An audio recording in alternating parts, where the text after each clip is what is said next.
নমস্কার বন্ধুরা, পল্লবীর রান্নাঘরে সবাইকে স্বাগত। আমার আজকের রেসিপি কাঁচকলার কপ্তা কারি। গরম ভাত, লুচি, রুটি, পরোটার সাথে কিন্তু খেতে দারুণ লাগে। তো চলুন দেখে নেওয়া যাক আমার আজকের রেসিপিটি। এখানে আমি নিয়েছি দুটো কাঁচকলা, আর কাঁচকলা দুটো কিন্তু আমি হলুদ দিয়ে একটু লবণ দিয়ে সেদ্ধ করে নিয়েছি। এবার আমি কাঁচকলা দুটোর খোসা ছাড়িয়ে নিচ্ছি।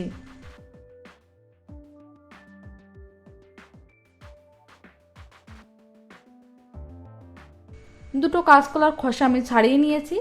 এবার এই কাঁচকলা দুটোকে আমি হাত দিয়ে ভালো করে ম্যাশ করে নিচ্ছি।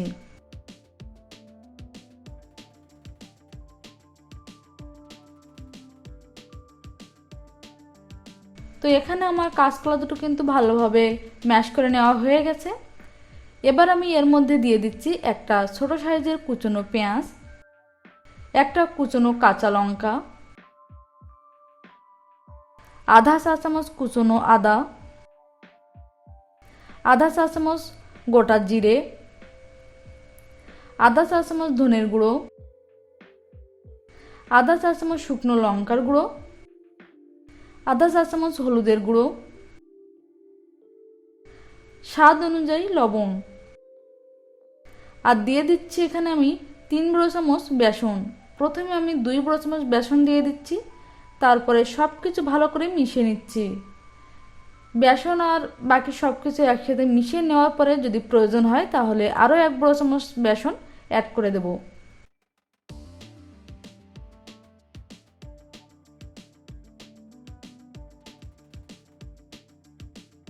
তো 2 বড় চামচ বেসন দিয়ে আমি সব কিছু ভালো করে মিশিয়ে নিয়েছি। এবার আমি এর মধ্যে দিয়ে দিচ্ছি আরও 1 বড় চামচ বেসন। এবার এই 1 বড় চামচ বেসন দিয়ে বাকি সব কিছুকে আবারও ভালো করে মিশিয়ে নিচ্ছি। তো দেখুন সব কিছু ভালো করে মিশিয়ে একটা মণ্ড তৈরি করে নিয়েছি। এখানে আমি হাতে একটু তেল লাগিয়ে নিয়েছি, আর এই তেলটা দিয়ে আমি মণ্ডটাকে আরেকবার ভালো করে এভাবে মাখিয়ে নিচ্ছি।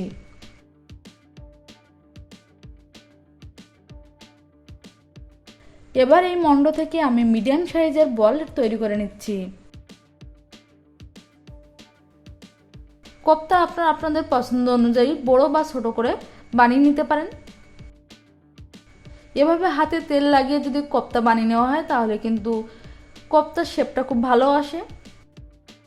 সব কোপ্তা আমি রেডি করে নিয়েছি, এটাকে এখন সাইডে রেখে দিচ্ছি। প্রথমে একটা মশলা রেডি করে নেব। তার জন্য এখানে একটা কড়াই আমি ভালো করে গরম করে নিয়ে এর মধ্যে দিয়ে দিচ্ছি 1 চা চামচ সাদা তেল। তেলটাকে খুব ভালো করে গরম করে নেব। তেল খুব ভালোভাবে গরম হয়ে গেছে। এর মধ্যে দিয়ে দিচ্ছি 2টো শুকনো লঙ্কা, আধা চা চামচ গোটা জিরে, 2টো এলাচ, 2টো লবঙ্গ আর একটা ছোট দারচিনির টুকরো দিয়ে দিচ্ছি।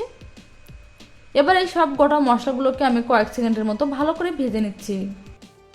গোটা মশলা থেকে কিন্তু একটা মিষ্টি ফ্লেভার ছেড়ে দিয়েছে। এবার এর মধ্যে দিয়ে দিচ্ছি একটা স্লাইস করে কেটে রাখা পেঁয়াজ, 4 থেকে 5টা রসুনের কোয়া, 1 ইঞ্চ আদা। এবার এই সব কিছুকে আমি ভালো করে মিশিয়ে নিয়ে মিডিয়াম ফ্লেমে ভেজে নেব যতক্ষণ না পেঁয়াজটা সফট হয়ে যাচ্ছে। তো মিডিয়াম ফ্লেমে আমি সব কিছু ভালো করে ভেজে নিয়েছি। প্রায় 3 থেকে 4 মিনিট আমি এভাবে ভেজে নিয়েছি। আর দেখুন পেঁয়াজ কিন্তু অনেকটাই সফট হয়ে গেছে।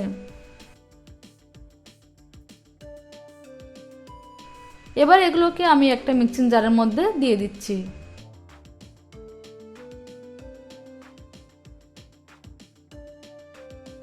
সব কিছু মিক্সিং জারের মধ্যে দিয়ে দিয়েছি। এবার এটাকে ভালো করে ঠান্ডা করে নিয়ে সামান্য জল দিয়ে একটা পেস্ট বানিয়ে নেব। এই কড়াইয়ের মধ্যে দিয়ে দিচ্ছি বেশ কিছুটা পরিমাণ সাদা তেল। এই তেলেই কোপ্তাগুলোকে ভালো করে ভেজে নেব।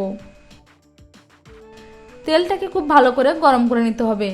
তেল ভালোভাবে গরম হয়ে গেলে এর মধ্যে দিয়ে দিচ্ছি কোপ্তাগুলো। এ সময় কিন্তু গ্যাসের ফ্লেমটাকে মিডিয়ামে রাখতে হবে। কোপ্তা দেওয়ার পরে নাড়াচাড়া করবেন না। কিছুক্ষণ ভাজা হয়ে যাওয়ার পরে এভাবে উল্টে পাল্টে ভেজে নিতে হবে। কোপ্তাগুলোকে মিডিয়াম ফ্লেমে গোল্ডেন হওয়া পর্যন্তই ভেজে নেব।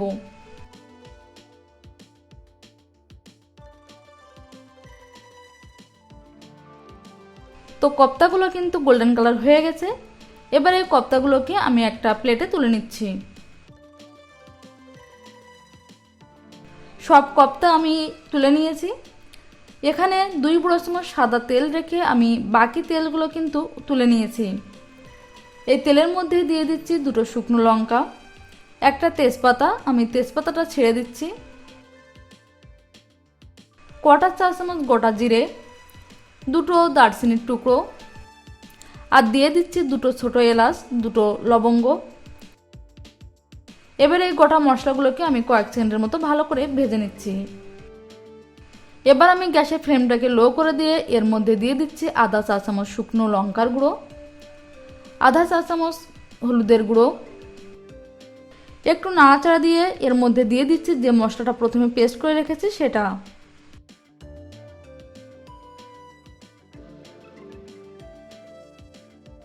মশলাটা দেওয়ার পরে সবকিছু ভালো করে মিশিয়ে নিয়ে কিছুক্ষণ এভাবে ভেজে নিচ্ছি যাতে মশলার কাঁচা গন্ধটা চলে যায়।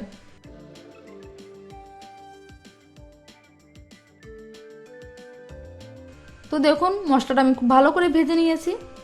এবার এর মধ্যে দিয়ে দিচ্ছি 1/4 চা চামচ গরম মশলার গুঁড়ো, 1 চা চামচ ধনের গুঁড়ো, 1 চা চামচ চিনি। চিনি কিন্তু সব কিছু ভালোভাবে ব্যালেন্স করে। এগুলো দেওয়ার পরে আবারও ভালো করে মিশিয়ে নিচ্ছি। আর দেখুন এখানে কিন্তু মশলাটা খুব ভালোভাবে কষানো হয়ে গেছে, মশলার মধ্যে কোনো প্রকার জল নেই।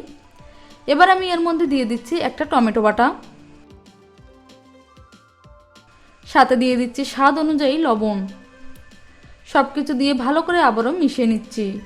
টমেটো বাটা দেওয়ার পরে মশলার সাথে ভালো করে কষিয়ে নিতে হবে যাতে টমেটোর কাঁচা গন্ধটা চলে যায়। এবার এটাকে ঢেকে লো ফ্লেমে 2 থেকে 3 মিনিটের মতো মশলাটাকে কষিয়ে নেব। 2-3 মিনিট পরে ঢাকনাটা খুলে নিচ্ছি। আর দেখুন মশলা কিন্তু খুব ভালোভাবে কষানো হয়ে গেছে, তেল সাইড দিয়ে ছেড়ে দিয়েছে, আর মশলার মধ্যে কিন্তু জলও নেই। এবার এর মধ্যে দিয়ে দিচ্ছি 2 কাপ পরিমাণ জল। গ্রেভি আপনারা যেমন রাখতে চান সেই অনুযায়ী জলটা দিয়ে দেবেন। তবে কপ্তা কারি বানানোর সময় কিন্তু জলের পরিমাণটা একটু বেশি দিতে হয়, কারণ কপ্তা কিন্তু জল টেনে নেয়। জল দেওয়ার পরে সব কিছু ভালো করে মিশিয়ে নিচ্ছি।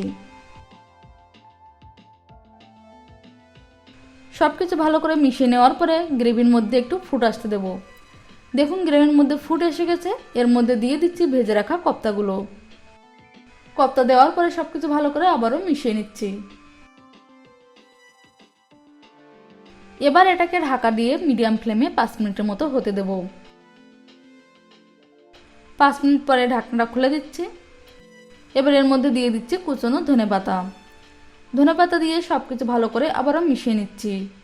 এ সময় আপনারা লবণ আর মিষ্টিটা চেক করে নেবেন ঠিক আছে কিনা। কপ্তাটা আমরা আর বেশি কিন্তু ফুটাবো না।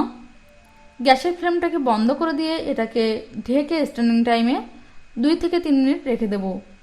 স্ট্যান্ডিং টাইমে রাখার পরে গ্রেভি কিন্তু ঘন হয়ে গেছে আর কালারটাও কিন্তু দারুণ এসেছে। আপনারা এভাবে বাড়িতে কাঁচকলার কপ্তা কারি তৈরি করুন আর কেমন লেগেছে কমেন্টস করে জানাবেন। আজ এ পর্যন্তই, আবার দেখা হবে নতুন কোনো রেসিপি নিয়ে। ততক্ষণ পর্যন্ত ভালো থাকবেন, সুস্থ থাকবেন। ধন্যবাদ।